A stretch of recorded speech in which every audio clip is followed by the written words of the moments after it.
Hello and welcome to Ear to the Ground. Later we continue our focus on rural crime, but first Dara had to get up early to catch up with a very busy woman in County Waterford.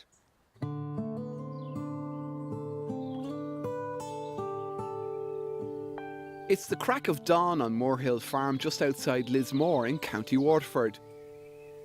It's amongst the largest dairy farms in the country, and I plan to spend a day with the woman running the show here, farm manager Esther Walsh. How are you, Esther? Dara. How's it going? How are you getting on? Lovely to meet you. Nice to meet you too. How many cows have we got here? 400, just hitting 400 there now. 400, and this is just half of the herd. Half the herd, yeah. This is the younger herd, and the older herd then are over at Lismore, about 7 miles away. It's just like a lake of cows, Yeah. isn't it? The sun makes it now this morning. It's really nice. Yeah. Now. A great day to be at it. It is. All right, come on, we get stuck in, so. Esther comes from Rathgormack, a small village tucked away in the Comeragh Mountains, about an hour's drive from here. You're not from a dairy farmer at all, are you? No, I'm not. No, Dara. I grew up on a 70-acre suckler farm at home. So you always liked farming? I always liked it. I loved the outdoors. I always liked the animals. It was like simpler times. It was like farming more as a hobby nearly. Then as we were getting older, my dad got sick and he couldn't look after the farm anymore, and my dad died eventually and we leased out the farm. Even when the person took over the lease of the farm, I'd still go up to him and we'd have a look at the cattle above in the shed, and we'd still do that kind of stuff. And I still always had this liking for it. About this time, a neighbouring dairy farmer took her on to help with the milking, and Esther was hooked. But you were just a teenage girl at this stage. I hadn't hit 14 at that stage. Like, I didn't know how to put a cluster on until then, and he trained me up and I was able to take over then and do weekends myself, and he could have his evenings off. Esther has come a long way since. This is a rotary milking parlour, handling 50 cows at a time, each one taking only minutes to pass through. While there's a lot going on here, this is often the most peaceful part of the day for her.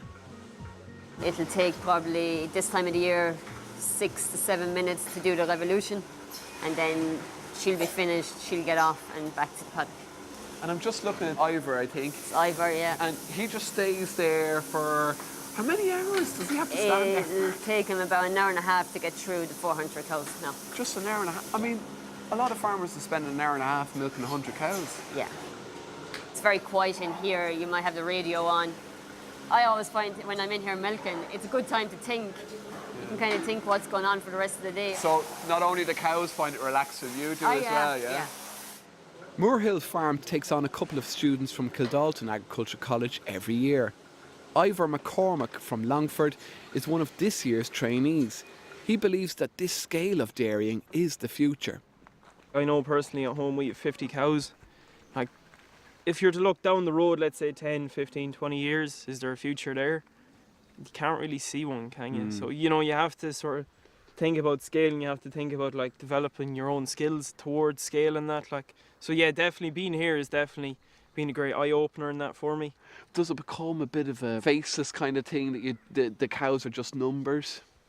To a certain extent, like, you can't look after 800 cows the same way you would look after 50 cows. But where I'm working now with Esther, she has very good skills. She's set up very good systems, and, you know, like, the cows are well looked after and all that.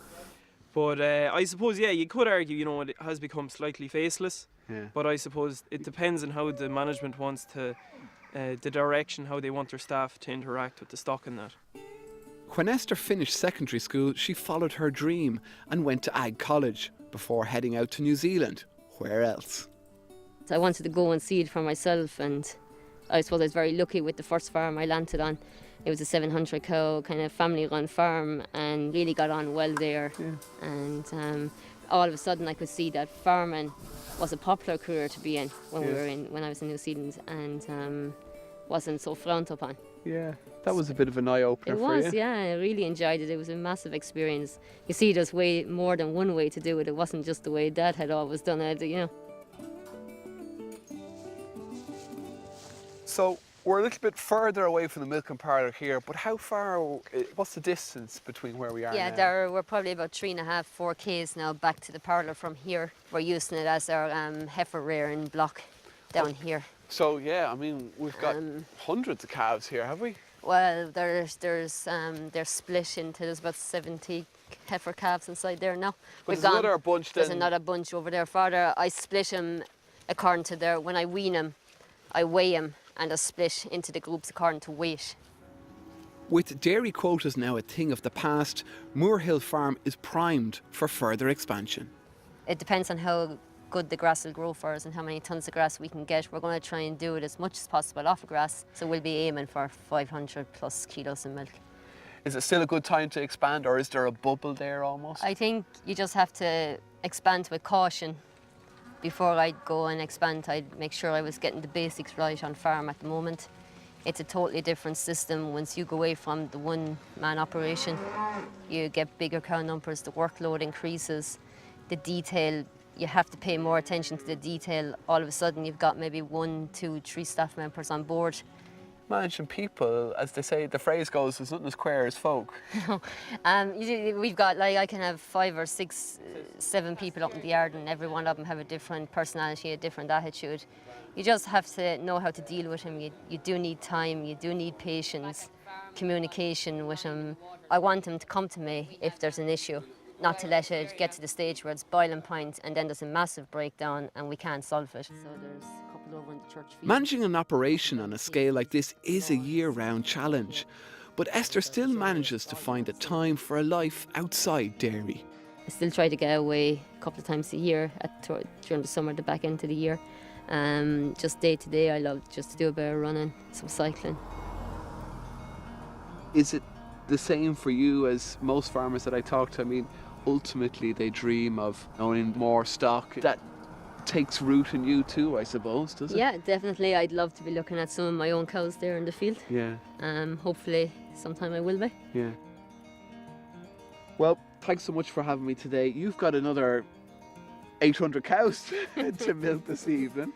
Like, I'm pretty exhausted. We're in the middle of the day now. I'm nearly ready for bed, but I'll let you get on with the rest of your day's work, and yeah, best of luck with the rest of the season. Thanks, Darren. All right, Esther. Take care.